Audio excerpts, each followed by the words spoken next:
నమస్కారం సార్, నా పేరు కృష్ణప్రియ. సార్, మీరు ఎప్పుడు సంక్షోభంలో అవకాశాలు ఎత్తుక్కోవాలి అంటారు. మొన్న శ్వేతపత్రం రిలీజ్ చేశారు కదా సార్, దాంట్లో ఎప్పుడు పోలవరం కంప్లీట్ అయ్యిద్ది అంటే మీరు చెప్పలేదు కదా సార్. నా తల్లి చాలా తెలివి ఎక్కువైపోయింది అందరికి. ఇప్పుడు పోలవరం వచ్చింది ఇష్యూ ఏంటంటమ్మా, అక్కడ డయాఫామ్ వాల్ ఒకటి ఉంటుంది. మీకు అందరికి రాష్ట్రంలో ఉండే అందరికి అర్థం కావాలి. పోలవరంలో నదిలో ప్రాజెక్ట్ వస్తుంది, ఎక్కడైనా సరే నదికి అడ్డంగా కడతాం. పోలవరం నదినే తిప్పి ప్రాజెక్ట్ కడుతున్నాం. ఈ నీళ్లు పక్కకు తీసుకొచ్చి అక్కడ ఎర్త్ కమ్ డ్యామ్ అంటే ఒక పెద్ద డ్యామ్ కడతాం.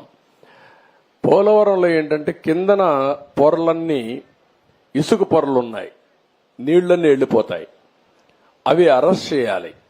అది అరెస్ట్ చేయాలంటే ఒక స్పెషల్ టెక్నాలజీతో 95 మీటర్ల వరకు ఒక కట్టడం కట్టాలి.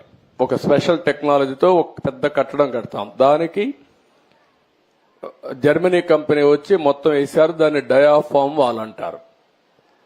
అది నేనేం చేశానంటే, పోలవరంలో 6 నెలలే పనులవుతాయి. జూలై నుంచి వర్షాలు వస్తాయి, డిసెంబర్ వరకు వరదలుంటాయి.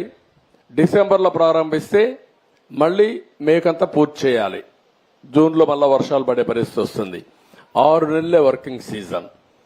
నేను కష్టపడి 2 సీజన్లో ఆ డయాఫామ్ వాల్ పూర్తి చేశాను, చాలా ఇబ్బందులు పడి. తర్వాత స్పిల్వే కట్టాం, అవన్నీ పూర్తయినాయి. ఈ పని చేయాలంటే ఎర్త్ కమ్ డ్యామ్ కట్టాలంటే పక్కన 2 వాల్స్ కట్టాలి. అవి కాఫర్ డ్యాములు అంటారు. దానికి కూడా నీళ్లని రాకుండా కొంతవరకు డ్రౌటింగ్ చేయాలి.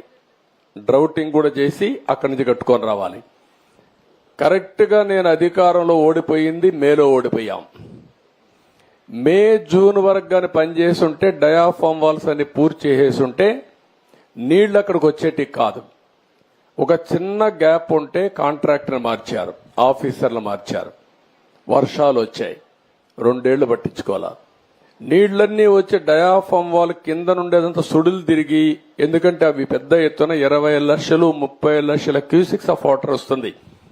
దేశంలోనే ఎక్కువ నీళ్లు ప్రవహించే నది గోదావరి. ఇప్పుడు ఆ నీళ్లన్నీ వచ్చి సుడులు కొట్టేసింది.